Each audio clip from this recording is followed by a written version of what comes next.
And this is look, I said before, the big talented man will always beat the small talented fighter. The boxing world is buzzing with excitement as one of the most anticipated matchups in recent memory inches closer to reality. Potential clash between Canelo Alvarez and Terence Crawford. These two world champions, each dominating their respective divisions, have expressed a growing interest in a fight that could define their era. Terence Crawford says he wants to fight Canelo. He's changed his tune. He said he's willing to move up 3 weight divisions. To me, that's kind of crazy, but that just shows you, like, man, the dog that's in Terence Crawford. If Canelo, Terence Crawford will beat Canelo anytime. Anytime. While speculation has swirled for years, recent developments suggest that this dream bout may finally come to fruition in 2025.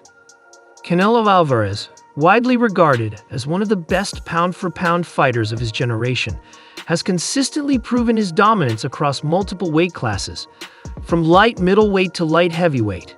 The Mexican superstar has faced and defeated an array of elite opponents, cementing his legacy as a modern boxing legend. Terence Crawford, on the other hand, has built a reputation as a technical wizard with knockout power. As the undisputed welterweight champ, what do I think of that fight? Yeah. I think that, everybody knows that Crawford got the skills. I do think that Canelo's a little big for Crawford. A lot, you got to think. It'll be a lot to get that victory based on, size alone. Not that size wins fights, but you got a guy that got size and skill. Crawford has achieved greatness in his own right, and he is eager to take on new challenges to further enhance his legacy. The idea of this super fight has been tantalizing for fans, but it hasn't always been taken seriously by the fighters themselves. Crawford, however, has shown an unwavering determination to move up in weight and challenge Canelo on his terms. This bold ambition speaks volumes about his confidence and willingness to face formidable odds. Canelo, for his part, has previously downplayed the prospect of such a matchup, expressing concerns that he wouldn't receive adequate credit for defeating a smaller opponent. If I win, people will just say it was because I'm the bigger guy. Throwing his hat in to want to fight Canelo at 168. I mean, everybody wants to fight Canelo. It's the money fight, you know what I mean? I think even Inoue would come up to fight Canelo. Canelo wanted to fight him. I mean, I don't want to see Crawford to fight Canelo, but it would be. I'm not saying it wouldn't be a great fight. It would be a great fight, but I feel like if I deserve my opportunity, and after this fight, what else are gonna mean? This was a tough fight. The top people ranked at WC are fighting each other. So I mean, it should be an easy call. If I can't get those fights, then I'll go up to fight Bivol, or I'll go try to I set my conquest on 175. Canelo remarked in past interviews. Despite his initial reluctance, Canelo has recently softened his stance, signaling a greater openness to the possibility of facing Crawford. This shift could be attributed to the current landscape of boxing, where both fighters are seeking high-profile opponents. With no major fights currently scheduled for either champion, the timing appears ideal for negotiations to begin in earnest. Promoters and fans alike are eager to see this bout materialize, and the stars seem to be aligning for 2025 to be the year it happens. Adding intrigue to the discussion is the input of Oscar De La Hoya, the legendary fighter-turned-promoter. De La Hoya's relationship with Canelo has been complicated to say the least, but he remains a keen observer of the sport and has shared his thoughts on this potential showdown.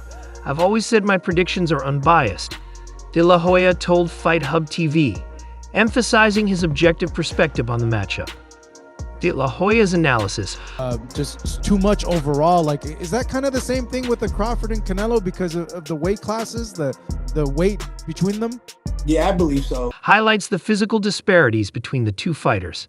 He believes that Canelo's greater size and power would give him a significant advantage over Crawford, particularly if the fight takes place at 154 pounds or higher. Crawford didn't really look too dangerous when he moved up against a beast, De La Hoya remarked, alluding to the challenges Crawford might face against a naturally larger opponent. Imagine Canelo being the bigger guy, being a beast. It's almost like a no contest. I mean, come on, when has a smaller good guy ever beaten a good bigger guy? It's rare in the history of the sport. While the La Hoya's assessment may sound definitive, it's important to remember that boxing is full of surprises. History is replete with examples of underdogs overcoming the odds, and Crawford's skill set makes him a formidable challenger regardless of size. Known for his versatility, ring IQ, and ability to adjust mid-fight, Crawford would undoubtedly bring his A-game to a contest against Canelo. His punching power, combined with his tactical brilliance, could pose significant problems for the Mexican champion. The weight class at which the fight would take place remains a crucial factor in determining its competitiveness.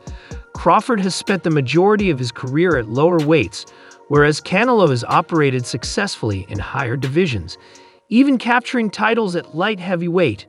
If the bout is held at 154 pounds, it might provide a middle ground, but it would still require Crawford to bulk up and adapt to fighting a naturally larger opponent. This adjustment could impact his speed and stamina, elements that are central to his success. Canelo, meanwhile, has demonstrated remarkable adaptability throughout his career. Whether facing slick boxers like Floyd Mayweather Jr. or hard-hitting brawlers like Gennady Golovkin, Canelo has shown the ability to adjust his game plan and exploit his opponent's weaknesses. His experience against top-tier competition at higher weights gives him a distinct edge in understanding how to manage the physical demands of fighting bigger opponents. Beyond the physical and technical aspects, the psychological dynamics of this potential fight are equally fascinating. Crawford's confidence and willingness to step into Canelo's